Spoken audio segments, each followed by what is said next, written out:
Meus amados, nós vamos então abrir a palavra de Deus no livro de Eclesiastes, capítulo 1.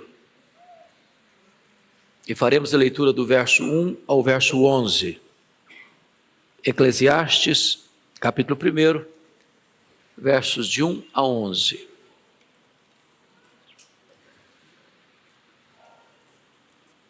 Lido o texto, por favor, mantenha sua Bíblia aberta nesta passagem, por favor. Está escrito assim: palavra do pregador, filho de Davi, rei de Jerusalém. Vaidade de vaidades, diz o pregador, vaidade de vaidades, tudo é vaidade. Que proveito tem o homem de todo o seu trabalho com que se afadiga debaixo do sol? Geração vai, geração vem, mas a terra permanece para sempre. Levanta-se o sol e põe-se o sol, e volta ao seu lugar, onde nasce de novo. O vento vai para o sul e faz o seu giro para o norte. Volve e revolve-se na sua carreira e retorna aos seus circuitos. Todos os rios correm para o mar, e o mar não se enche. Ao lugar para onde correm os rios, para lá tornam eles a correr. Todas as coisas são canseiras tais que ninguém as pode exprimir. Os olhos não se fartam de ver, nem se enchem os ouvidos de ouvir. O que foi é o que há de ser, e o que se fez, e isso se tornará a fazer. Nada, pois, novo debaixo do sol. Alguma coisa de que se possa dizer, vê, isto é novo? Não, já foi nos séculos que foram antes de nós. Já não há lembrança das coisas que precederam, e das coisas posteriores também não haverá memória entre os que hão de vir depois delas. Eu gostaria de meditar à luz desse texto sobre o tema em busca do sentido da vida. Em busca do sentido da vida. Há um consenso, e esse consenso é eloquente, de que o livro de Eclesiastes é o livro mais complicado da Bíblia. É o livro mais difícil de ser interpretado da Bíblia. Salomão escreveu 3 obras. Ele escreveu o Cântico dos Cânticos na sua juventude, escreveu Provérbios na sua maturidade e escreveu Eclesiastes na sua velhice. Escreveu muito mais coisa. Por exemplo, a Bíblia diz que ele escreveu 3.000 provérbios, escreveu 1.005 cânticos. Foi um cientista, um especialista em plantas, em animais, um homem, diríamos nós hoje, de cultura enciclopédica. Aqui nesse livro ele retrata as crises da alma, as dores da alma, a busca do sentido da vida. Ele escancara o seu coração, revela suas próprias lutas interiores. Muitas vezes o livro parece um livro pessimista, quase que sem esperança, mas ao fim da obra, ele vai concluir que a suma de tudo é temer a Deus e guardar os seus mandamentos. Eu gostaria então que você, com a Bíblia aberta comigo, observássemos esta passagem. E ele começa a palavra do pregador, filho de Davi, rei de Jerusalém. Notem que ele não se apresenta, eu sou Salomão. É um livro de certa forma anônimo. Por outro lado, esse verso primeiro não deixa dúvida de quem ele é, porque ele se apresenta como filho de Davi, embora Davi tivesse outros filhos, mas nenhum filho de Davi foi rei de Jerusalém. Então, dos muitos filhos de Davi, quem foi rei de Jerusalém foi Salomão. Então não há possibilidade de alguém atribuir este livro a outro autor. Somente Salomão se encaixa dentro desta apresentação. A palavra pregador aqui, no hebraico, é a palavra koeler. E koeler é mestre, é professor. E é curioso que o livro Eclesiastes está ligado ou vinculado à ideia de eclésia. E eclésia é a palavra para assembleia, para a igreja. Então eu não estou falando de um professor ou de um pregador diante de uma classe acadêmica. Eu estou falando diante de um pregador ou de um pastor diante da igreja. Ele está ensinando o seu povo. Mas me permita, antes de entrar na exposição do texto propriamente dito, ainda na apresentação de quem está se dirigindo a nós, e Salomão foi escolhido por Deus para ser rei de Jerusalém antes de ser concebido. Além disso, o próprio Deus o escolhe e Davi promete a Batseba de que ele seria rei, seu sucessor.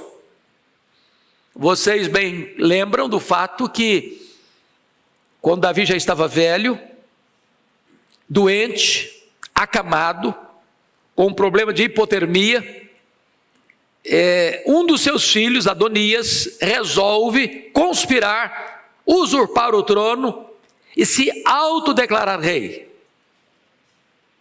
E Davi tem pulso ainda para reverter esse quadro e coroar Salomão ainda em vida, depondo desta forma o rei usurpador Adonias. Salomão começa o seu reinado, reina 40 anos, e no começo ele tem a oportunidade dada por Deus de pedir o que quisesse. E ele sabiamente pede para Deus discernimento, sabedoria para governar. Isso agradou o coração de Deus, e Deus diz: eu vou lhe dar sabedoria e vou lhe dar riquezas. E Salomão veio a ser o homem mais sábio, Salomão veio a ser o homem mais rico da sua geração. Salomão teve o privilégio de realizar o sonho do seu pai. O sonho do seu pai, Davi, era construir um templo ao Senhor. Conseguiu arranjar todo o material, todos os recursos necessários, mas Deus não o permitiu construir o templo. Ele era um homem de guerra. Suas mãos tinham sangue das batalhas. Então Salomão é o homem que vai cumprir o sonho do pai e construir o templo, construir palácios. Mas Salomão tem um grande problema. Se você ler Deuteronômio 17, na época de Moisés, 500 anos antes de Salomão, sabendo Deus que o povo de Israel pediria um rei, Deus, o job description, Deus deu o papel que um rei deveria desempenhar ao assumir o trono de Israel. E dentro desses preceitos divinos, algumas coisas um rei não podia fazer. Primeiro, ele não podia acumular para si cavalos. Por quê? Porque não podia confiar no exército. Não podia multiplicar para si ouro. Não para o reino, para ele, ouro, para não confiar no poder econômico. Não podia multiplicar para si mulheres. O aspecto aqui não é tanto por devassidão moral. O problema aqui é que as muitas mulheres procedentes de diversas nações, com seus muitos deuses, poderia corromper o coração do rei e tirá-lo dos caminhos de Deus, para um caminho de idolatria. Salomão quebra todos esses preceitos. Salomão multiplicou para si cavalos, voltando ao Egito para comprar os cavalos. Salomão multiplicou para si ouro. Salomão multiplicou para si mulheres, a ponto de ter no seu harém 1000 mulheres, 700 mulheres, 300 concubinas. Mas não foi só isso. Salomão resolve manter um luxo extremo, exagerado, incomum, e estabeleceu províncias para que cada uma delas sustentasse o palácio com toda a sua pompa, com todo o seu luxo, com todo o seu conforto durante um mês. Ou seja, o rei rico, o povo pobre. Mas ele fez mais. Ele estabeleceu o trabalho escravo, feitores de escravos. Enquanto o rei nadava em luxo, em ouro, em prata, em requinte, O povo estava gemendo para pagar a conta do palácio. Mas fez mais. Ele pesou a mão sobre o povo em tributos e impostos, a ponto do povo sentir-se com o pescoço esfolado pelos tributos pesados. Mas ele fez mais. Já no final da vida, diz a Bíblia que além de viver no luxo e o povo viver na miséria, além de manter todo o luxo da corte, à custa do povo, porque não tem almoço de graça, se alguém está luxando, alguém está pagando a conta, ele acabou construindo capelas para os deuses das suas mulheres, e templos pagãos defronte ao templo de Jerusalém. Mas tem mais. Ele acabou adorando os deuses pagãos dessas muitas mulheres. Mas tem mais.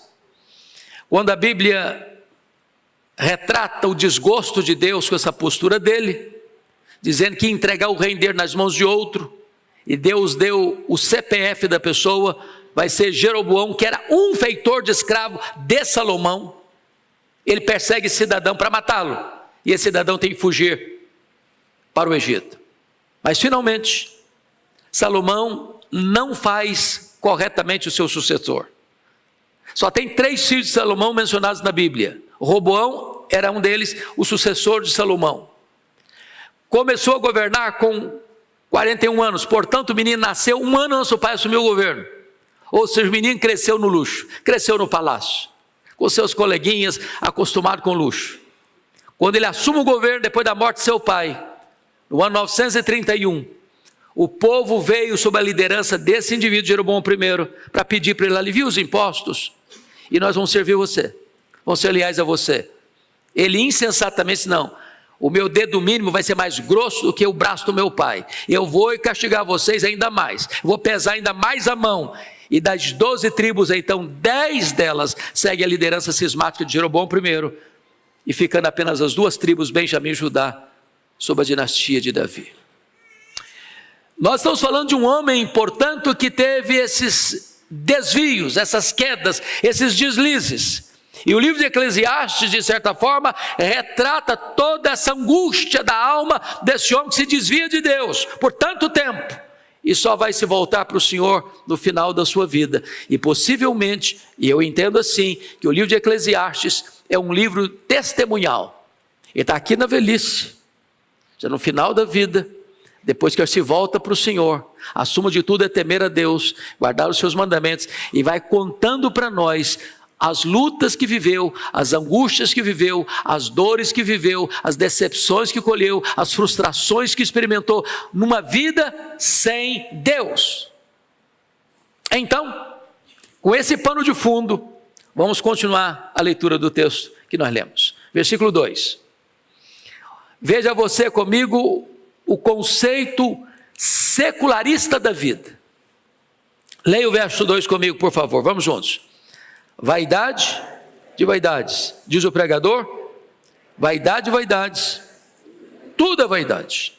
Ele está olhando para a vida apenas no ponto horizontal, apenas numa linguagem humana, terrena, temporal.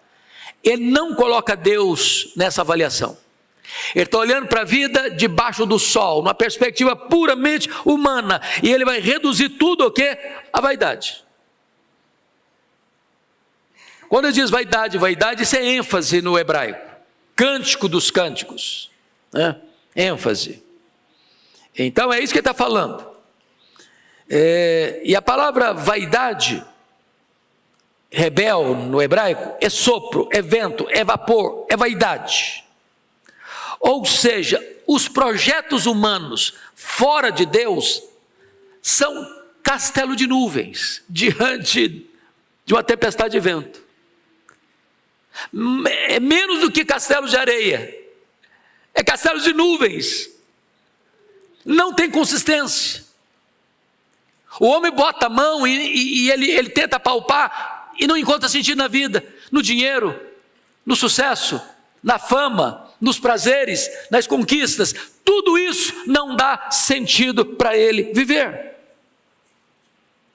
Agora notem, ele vai colocar ainda um conceito secularista do trabalho. Leia o verso 3 comigo, todos nós.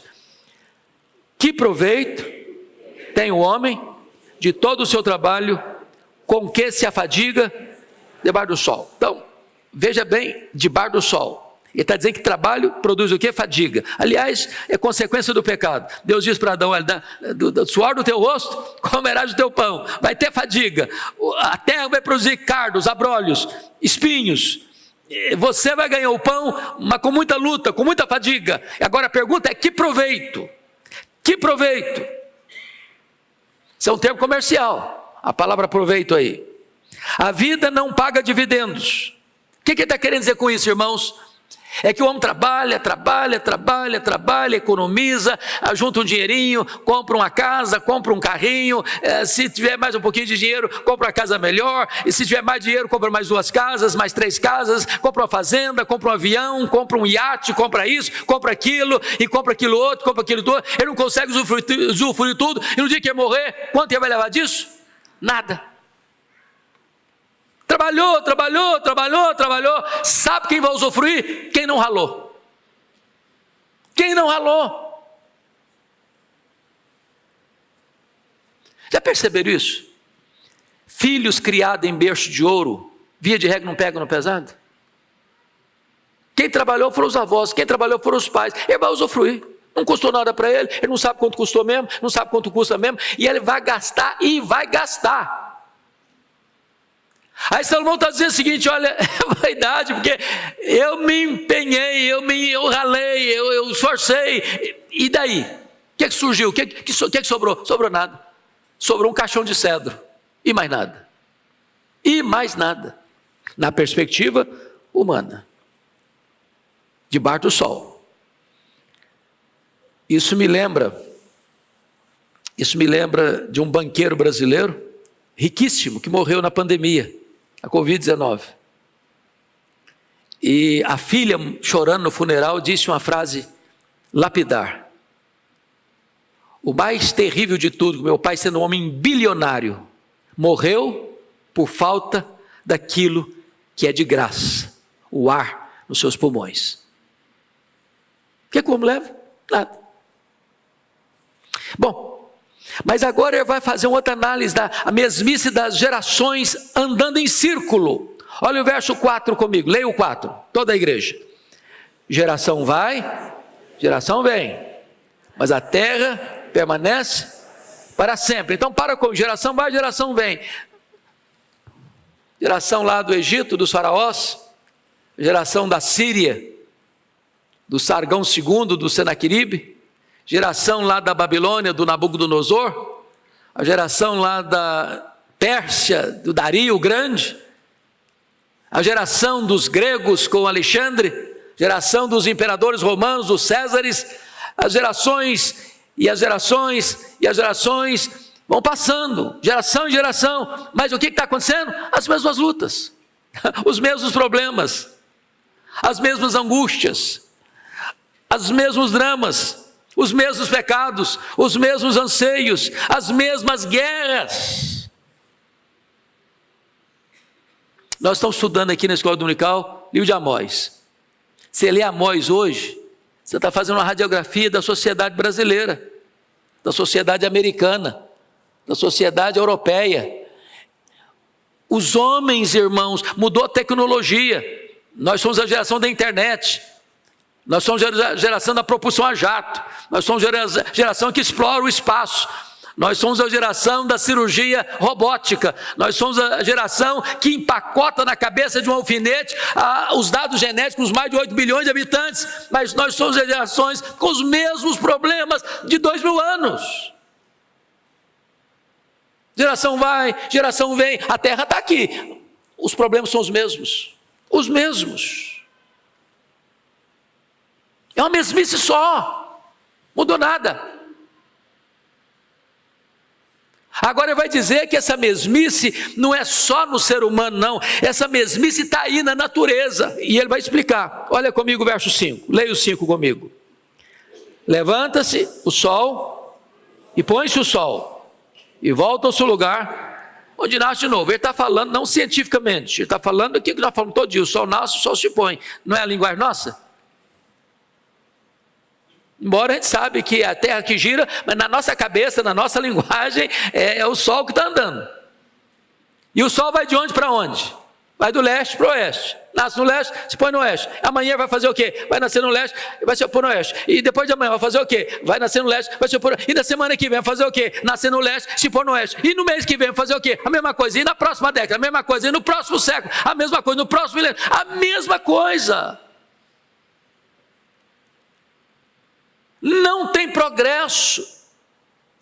Não tem avanço. Você está fazendo sempre, desde o dia que foi criado, a mesma coisa. Nunca mudou a sua rota. O que Salomão está vendo? Mesmice. Mesmice. Mas não é só no sol, não. Olha agora essa rotina no vento. Olha o verso 6, leia o 6 comigo. O vento vai para o sul, faz o seu giro para o norte, volve-se, revolve-se na sua carreira, retorna aos meus circuitos. Olha aí, o vento, no mesmo círculo. No mesmo círculo.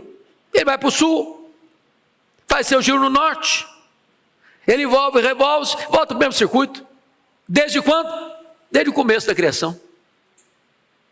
Não tem progresso, não tem avanço, é a mesmice de sempre.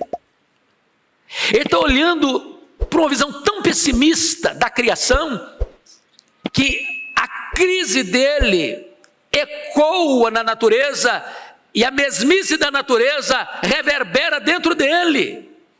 Reverbera dentro dele.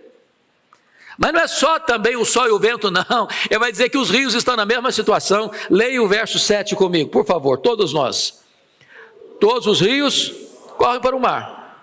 O mar não se enche. Ao lugar para onde correm os rios, para lá tornam eles a correr. Então, olha aí. Todo rio vai para onde? Para o mar. O mar se enche? Não se enche. Tem evaporação, a água sopra as nuvens, a chuva desce para a terra pega a enxurrada, leva para o rio deságua no mar, vem a evaporação, a água sopra as nuvens, a chuva desce. Isso está acontecendo ontem, acontece hoje, vai acontecer amanhã, até Jesus voltar, até a restauração de todas as coisas. Tudo isso vai acontecer do mesmo jeito. Do mesmo jeito.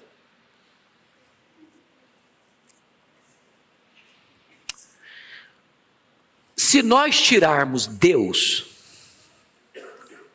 da criação, da natureza, você entra em pânico. Porque a mesmice é crônica. O que nós cremos, e nós acreditamos e pregamos e confessamos, é que o nosso Deus intervém. Ele intervém no sol e manda o sol parar, o sol para. Ele intervém e dá uma ordem às estrelas, elas aparecem.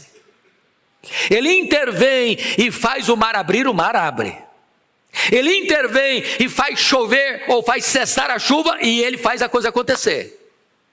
Agora, se você tira Deus da natureza, da história, você entra em pânico. Parece que a vida perdeu o sentido. É uma mesmice crônica. Mas notem agora que essa procura pelo ser prossegue em Salomão numa insatisfação absoluta. Nada consegue satisfazer a vida dele. Olha o versículo 8 comigo e leia comigo o verso 8. Todos nós. Todas as coisas são canseiras tais que ninguém pode as exprimir. Os olhos não se fartam de ver, nem se enchem os ouvidos de ouvir. Então vamos entender aqui, olha a crise desse homem, olha o desespero desse homem. Estou falando do homem mais sábio, do homem mais rico, do homem mais poderoso, do homem que tem a mesa mais farta, do homem que tem as roupas mais caras, do homem que tem as camas mais visitadas pelas mulheres mais belas do mundo. E ele tem uma grande insatisfação. E ele está dizendo para nós aqui que todas as coisas, não algumas coisas, todas as coisas são canseiras tais, que não dá nem para descrever. E ele começa a detalhar a insatisfação dos olhos. Nós olhamos e voltamos a olhar. E nunca nos fartamos de ver. Nunca chegará o dia que você vai dizer assim: eu já vi tudo, não quero ver mais nada, agora eu quero que apague a minha visão. Eu quero continuar vendo, porque os olhos são insaciáveis. Você ouviu e continua ouvindo, e amanhã vai ouvir de novo, e jamais você vai dizer: eu não quero ouvir mais nada, eu quero cessar esse sentido que eu tenho da audição. Os ouvidos são insaciáveis. Há uma busca que não se encontra. Essa é a angústia desse homem.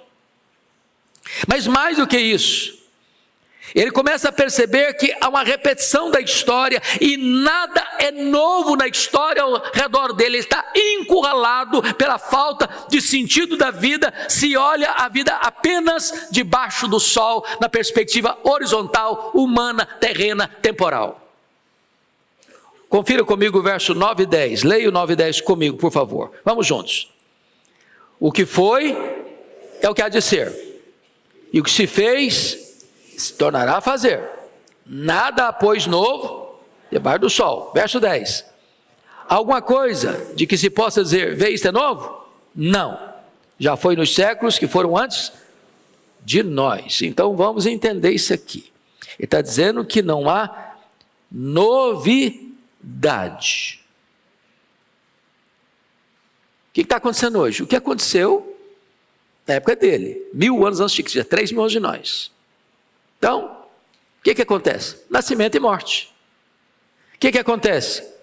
Celebração e choro. O que acontece? Conquista e perda. O que acontece? Paz e guerra. O que acontece? Acordos e conflitos. O que acontece? Esperança e desespero. Não é isso que você está vendo? É isso que existia há 3.000 anos. Não tem nada novo. Você tem novas tecnologias, mas o problema do homem é o mesmo. As crises são as mesmas. Os pecados são os mesmos. A cobiça é a mesma. A vaidade é a mesma. Os sonhos são os mesmos. E aí ele vai dizer uma coisa assim interessantíssima, no verso 11, não há lembrança. O que ele está querendo dizer com isso? Está querendo dizer com isso que pessoas e acontecimentos passam pela nossa vida e passam. E ficam lá atrás. Por exemplo, se eu fizer uma pergunta aqui no auditório, honesta e simples: quem aqui, nesse auditório, me cita o nome do seu tataravô e da sua tataravó? Quem sabe? Mas foram pessoas importantes da sua família. Você não se lembra? Sabe o que significa isso? O seu tetraneto não vai saber que você existiu? Desculpa me dar essa notícia para você. Você nem vai ser lembrado. As pessoas passam. E não há lembrança. Vocês se lembram da fala do John Lennon, dos Beatles, de Liverpool? Ele afirmou na década de 70, depois de 10 anos que estavam no auge: nós somos tão conhecidos, nós somos tão relevantes, nós somos tão amados, que nós somos mais famosos do que Jesus Cristo. Bom,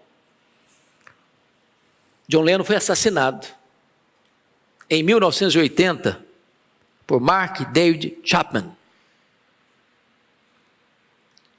E só os mais apreciadores dos Beatles sabem de cor o nome dos 4 componentes da banda. Você sabe?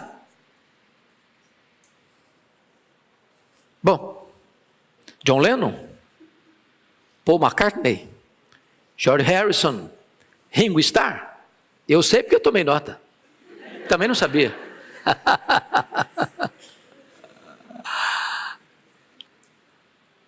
Percebe isso?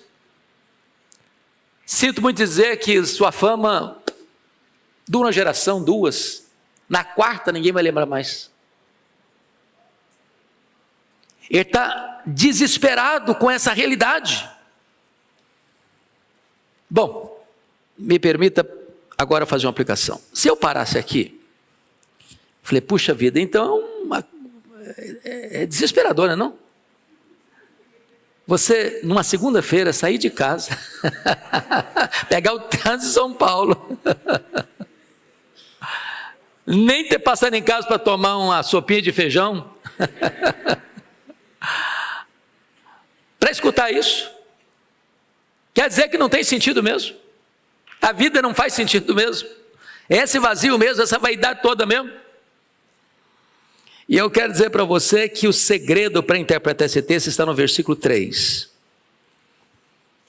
Que proveito tem um homem de todo o seu trabalho que se afadiga debaixo do sol. Ele está olhando a vida debaixo do sol.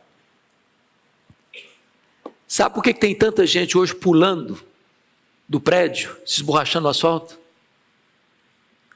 Tendo muito dinheiro, tendo sucesso e fama, tendo beleza física. Porque eles estão olhando a vida só debaixo do sol. E olhar a vida só debaixo do sol não traz esperança.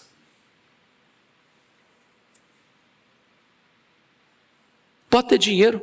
Salomão, no capítulo 2 desse livro, vai dizer que ele teve riqueza, que ele teve prazer, que ele teve fama, como ninguém. E olhando a vida só debaixo do sol, o que ele encontrou foi bolha de sabão, foi vaidade, nada, exprimia e não saía nada. Agora, você e eu que viemos aqui, olhamos a vida acima do sol. Você olhamos a vida na perspectiva de Deus, da eternidade. E nós afirmamos com toda a força da nossa alma que nós não olhamos a natureza com essa visão pessimista. O Salmo 19 diz que o sol agora percorre como um noivo, com a sua beleza, com o seu garbo, com o seu encanto, e você olha para o sol e não adora o sol, você olha para o sol e glorifica o Criador do sol, porque ele traz vida, calor, saúde, esperança. Agora você olha o amanhecer não como um ciclo da natureza que se repete, se repete, se repete. Você olha para amanhã e diz: as misericórdias de Deus se renovaram sobre mim a cada manhã. Você começa o dia entusiasmado, a vida faz sentido. Você agora olha para a vida, e a vida não é uma bolha de sabão, não é um vapor. Agora a vida tem sentido. Você diz: para mim o viver é Cristo, porque Jesus veio para me dar vida, e vida em abundância, e eu agora tenho nele vida eterna. Eu celebro a vida, eu desfruto da vida, eu estou encantado com a vida. A vida é um dom de Deus, a vida é um presente de Deus. Eu quero cuidar do meu corpo, eu quero cuidar da minha mente, eu quero cuidar das minhas emoções, eu quero cuidar da minha alma, porque toda a minha vida foi projeto de Deus, é obra de Deus, para a glória de Deus, e a minha vida vai ser colocada no altar de Deus, para viver na vontade dEle, para a glória dEle. Faz sentido viver. Você olha para o trabalho, não é esse enfado todo nada, não é mesmo. Você acha o seguinte: trabalhar é uma bênção, trabalhar é uma bênção. Levantar de manhã para ir para o trabalho não é aquela canseira que fala: puxa, vem mais um dia, uma outra. Não, você vai com prazer, porque o seu trabalho abençoa outras pessoas, porque o seu trabalho constrói futuro. O seu trabalho é resultado, daí você tira o seu sustento, o seu pão, e você sustenta a sua família, e você estende a mão ao necessitado, e você contribui para a obra missionária, e você vai dizer assim: no Senhor o meu trabalho não é vão. Tudo faz sentido, tudo faz sentido. Agora, não é a mesmice não, tem um novo coração, tem uma nova mente, tem uma nova vida, tem uma nova aliança, tem um novo céu, uma nova terra. Tudo se faz novo. E você encontra então o sabor da vida, o privilégio da vida. Porque você não está olhando a vida só debaixo do sol, você está olhando a vida acima do sol e contemplando aquele que é a razão da existência do próprio universo.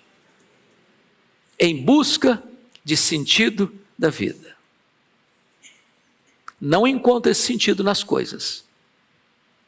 Você encontra o sentido da vida no Deus Criador de todas as coisas. Eu quero concluir dizendo que eu estava de férias, certa feita, e quando posso, eu gosto muito de caminhar na praia. Esse é o meu hobby principal nas férias. Levantar de madrugadinha para ver o sol nascer, caminhando na areia. E percebi que quando eu saía para a caminhada, tinha uma moça que ficava no pátio do hotel, como que numa espécie de yoga, com as pernas cruzadas, olhando para o céu. Aí quando eu voltei, o sol já tinha nascido, já estava brilhando, e ela estava lá, numa liturgia, adorando o sol. E eu, curioso, me aproximo dela, e a hora que ela deu uma pausazinha, eu perguntei: o que você está fazendo? Ela me disse: eu estou adorando o sol. O sol é maravilhoso, o sol é encantador, o sol é belo, o sol enriquece, o sol ilumina, o sol aquece, o sol fertiliza, o sol dá saúde. E foi fazendo elogios ao sol. Eu fiquei até animado com ela, de tanta coisa linda que ela falou do sol. E eu disse: eu também adoro. É mesmo? Você adora? Eu falei: adoro. A quem você adora? Eu respondi: eu adoro o Criador do sol. É maior do que o sol, é mais lindo que o sol, é mais poderoso que o sol. Ele pode preencher o vazio do meu coração que o sol não consegue. Esse é o Criador que eu quero apresentar a você. E falei para ela de Jesus. Hoje você pode sair daqui, não apenas contemplando a beleza da criação, mas encantado com o Criador, porque só Ele, em Jesus o seu Filho, pode dar sentido à sua vida. Que Deus nos abençoe.